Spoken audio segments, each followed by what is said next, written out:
Hello all, welcome to TECHNO. In the section of working with Python, today we are going to see how we can find the help for using any function using the Python commands. So here for example I have taken the add function. So I will be writing a NUMPY program to get the help of add function. So add function is a built-in of NUMPY.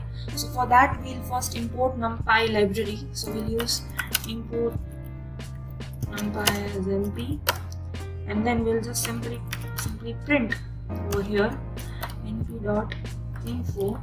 Now info of what? So we say np.add is a function over here. So we are done over here. So this will print all the information that it has for aiding us using add function. We'll run it from over here, run button. We can also use F5 over here.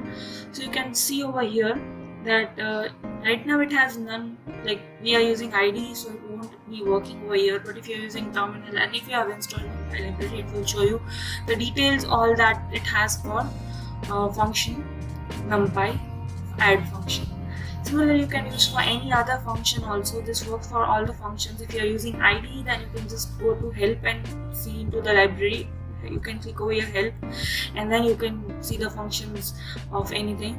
But if you're using traditional text editor and terminal for doing this and you have installed NUMPY library into your system, then it will show you the description for the same. Thank you for watching this video. Stay tuned for more such videos to TECHNO. Please do like, share and subscribe my channel.